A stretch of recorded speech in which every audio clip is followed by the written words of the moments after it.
یہاں ایک سوال ذہن میں آ سکتا ہے کسی کے بھی کہ روزہ کس لیے ہے؟ تاکہ تقوی حاصل ہو۔ توجہ سے سننا یہ سوال۔ اچھا، یہ روزہ جو تقوی کا موجب بنے گا کون سا روزہ؟ جو قبول ہو جائے یا چاہے قبول نہ بھی ہو؟ جی، جو روزہ قبول ہو جائے وہ روزہ تقوی کا موجب بنے گا، اس سے تقوی آئے گا۔ روزہ قبول کب ہوگا؟ جب تقوی ہوگا۔ اس لیے کہ قرآن نے کہا ہے انما یتقبل اللہ من المتقین، اللہ اعمال کو قبول متقین ہی سے کرتا ہے۔ پتہ نہیں سوال واضح ہو رہا ہے یا نہیں؟ بھائی تقوی ہوگا، انسان متقی ہوگا تو روزہ قبول ہوگا، متقی نہیں ہے تو روزہ قبول نہیں ہے، روزہ قبول نہیں ہے تو وہ اس سے تقوی نہیں آئے گا۔ قرآن کیا کہنا چاہتا ہے؟ دونوں قرآن کی آیتیں ہیں بھائی۔ اگر ایک بات میری ہوتی ایک قرآن کی ہوتی تو آپ کہہ سکتے تھے آپ کی بات غلط ہے۔ معصوم نے بھی فرما دیا کہ ہماری طرف سے اگر کوئی حدیث ایسی آ جائے جو قرآن سے ٹکرا جائے تو وہ روایت ہماری نہیں ہے، اس کو دیوار پہ پھینک دو۔ کوئی بات ہماری قرآن کے خلاف نہیں ہو سکتی ہے۔ لیکن یہاں دونوں قرآن کی آیتیں ہیں۔ ایک آیت کہتی ہے روزہ رکھو تاکہ متقی بن جاؤ، دوسری آیت کہتی ہے متقی ہوگے تو تمہارا عمل قبول ہوگا۔ تو تقوی پہلے ہے یا روزہ پہلے ہے؟ ایک آیت کہتی ہے روزہ رکھو گے تو تقوی آئے گا اور روزہ بھی وہ جو قبول ہو جائے، دوسری آیت کہتی ہے تم متقی ہوگے تو تمہارا روزہ قبول ہوگا۔ جس جس کو سوال کی سمجھ آ گئی ہے وہ درود بھیجے محمد وآل محمد۔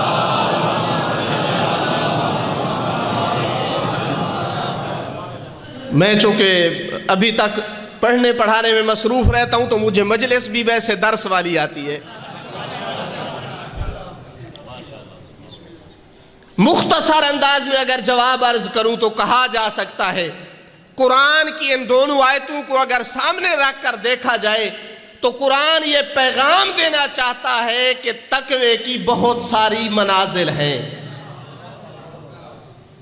ایک اگر منزلت تقوی کا ایک مرحلہ تمہارے پاس ہوگا تو تم روزہ رکھ سکتے ہو، ورنہ بہت سارے ہیں جو روزہ نہیں رکھتے ہیں، ان کے پاس تقوی کی وہ سٹیج نہیں ہے کہ جو ان کو روزے کی طرف لے آئے۔ ان کے اندر اتنا خوف خدا بھی نہیں ہے کہ ماہ رمضان کے 30 روزے رکھیں۔ ہاں، ان کے لیے حاکم شر کی حکومت چاہیے جو 3 دن زہرا کے بیٹے کی جب حکومت ہوگی نا تو 3 دن تک اسے تعزیر لگائیں گے، پھر بھی وہ انسان کا بچہ نہ بنا تو چوتھے دن اس کا سر اس کی گردن جدا کر دیں گے۔ یہ روزہ کوئی عام معمولی عبادت نہیں ہے۔ چھٹے امام نے کیا فرمایا تھا؟ بنی الاسلام علی 5، اسلام 5 ستونوں پر کھڑا ہے۔ اسلام ایک بلڈنگ ہے جو 5 ستونوں پر کھڑی ہے۔ اتفاق سے ہماری یہ بلڈنگ نہیں، 6 ستون ہے، 5 ستونوں پہ کھڑی ہے۔ ایک ستون کا نام نماز ہے، دوسرے ستون کا نام جی ہاں امام نے جس ترتیب سے بیان کیا ہے، دوسرے ستون کا نام زکوٰۃ ہے، چونکہ قرآن نے بھی نماز کے ساتھ ساتھ زکوٰۃ کا تذکرہ کیا ہے۔ تیسرے ستون کا نام امام نے فرمایا حج ہے، چوتھے ستون کا نام روزہ ہے۔ بنی الاسلام علی 5 الصلاۃ والزکاۃ والحج والصیام۔ تو معلوم ہوا کہ اگر کوئی آدمی روزہ نہیں رکھتا ہے تو اس کے پاس پورا اسلام نہیں ہے، اس کے پاس وہ بلڈنگ ہے جس کی آدھی چھت گری ہوئی ہے۔ کامل اسلام اس کے پاس ہے جو نماز کا پابند ہے، جو زکوٰۃ کا پابند ہے، جو واجب حج ادا کرتا ہے، جو روزہ پابندی سے رکھتا ہے، مگر ابھی تک بھی مکمل نہیں ہے۔ امام نے فرمایا 5واں ستون ولایتنا اہل البیت، ہم اہل بیت کی ولایت ہے۔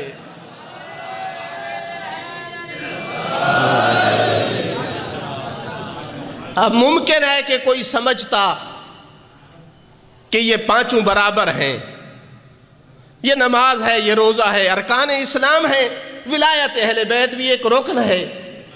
ممکن ہے کوئی راوی سمجھتا کہ یہ پانچوں کے پانچوں برابر ہیں، اس کے ذہن میں آیا کویسچن، زرارہ نے پوچھ لیا۔ اللہ بھلا کرے ان راویوں کا، خدا ان کے درجات بلند کرے۔ ایسے سوال کرتے تھے، ائمہ جواب دیتے تھے جن سے آج ہم فائدہ اٹھا رہے ہیں۔ کہا مولا یہ سب کے سب برابر ہیں، یہ پانچوں کے پانچوں ستون برابر ہیں؟ تو امام نے جواب میں فرمایا نہیں، ولایتنا افضل، اگرچہ یہ پانچوں ستون ہیں مگر ہماری ولایت افضل ہے۔ امام نے پھر وجہ بھی بتا دی، فرمایا اس لیے افضل ہے کہ اگر کوئی نماز نہیں پڑھتا، روزہ رکھتا ہے تو اس کا روزہ ہو جاتا ہے، اگر کوئی روزہ نہیں رکھتا، حج پہ چلا جاتا ہے تو اس کی حج ہو جاتی ہے۔ سمجھ آ رہی ہے بات کی؟ اگر کوئی واجب حج ادا نہیں کرتا مگر نماز پڑھ رہا ہے تو اس کی نماز ہو جاتی ہے۔ زرارہ مگر ہماری ولایت وہ رکن دین ہے، اگر ولایت نہیں ہے تو نماز نماز نہیں ہے، حج حج نہیں ہے، روزہ روزہ نہیں ہے۔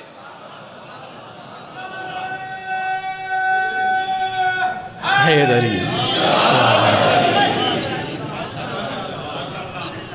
تو قرآن کی ان دونوں آیتوں کو سامنے رکھا جائے تو قرآن یہ بتانا چاہتا ہے تقویٰ کی منازل ہیں، مراتب ہیں۔ ایک مرتبہ تقویٰ کا ہوگا تو بندہ روزہ رکھ پائے گا، پھر اگر اس کے اندر کچھ خوف خدا ہے تو اس روزے کے آداب کا خیال رکھے گا۔ کیوں اللہ متقیوں سے قبول کرتا ہے؟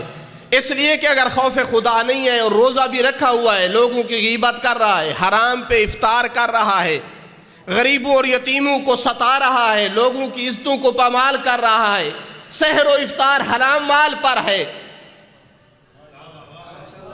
تو یہ روزہ قبول نہیں ہے۔ اگر کسی کے پاس اتنا تقویٰ ہے کہ وہ اپنے روزے کو بچا لیتا ہے گناہوں سے، گانے سننے کی عادت تھی تو چھوڑ دیے، کسی کا حق نہ حق مال تھا تو واپس کر دیا ہے، سارا دن اپنی زبان پہ، اپنی نگاہ پہ، اپنے کانوں پہ کنٹرول رکھتا ہے، تو یہ وہ تقویٰ ہے جو روزے کے قبول ہونے کا سبب بنتا ہے۔ جب روزہ قبول ہو گیا تو اس کے بعد اللہ اسے تقویٰ کی اگلی منزل عطا کرتا ہے، اور وہ منزل کون سی منزل ہے؟ جب روزے سے پہلے تھا تو اپنے مستحبات کو اہمیت نہیں دیتا تھا، اپنے مکروہات کو اہمیت نہیں دیتا، گناہ صغیرہ سے نہیں بچتا تھا، مگر ماہ مبارک جب گزرا ہے تو گناہ نہ کرنے کے باوجود بھی اللہ کے سامنے توبہ کر رہا ہے، عبادت اور مناجات میں مصروف ہے، تقویٰ کی یہ منزل عطا کرتا ہے۔ درود بھیجئے محمد و آل محمد پر۔ تو ممکن ہے روزے سے پہلے تقویٰ اس کے پاس ہو، مگر اس کے باوجود چونکہ تقویٰ نچلی سٹیج کا ہے تو گناہ کرتا ہو، صغیرہ کرتا ہو، مگر روزہ جب قبول ہو گیا تو وہ والا تقویٰ آئے گا کہ اب گناہ صغیرہ بھی نہیں ہوتا ہے، ہو جائے تو فوراً ندامت کرتا ہے، توبہ کرتا ہے۔ یہ قرآنی فلسفہ ہے تقوی کا، روزے کا قرآنی حکمت ہے۔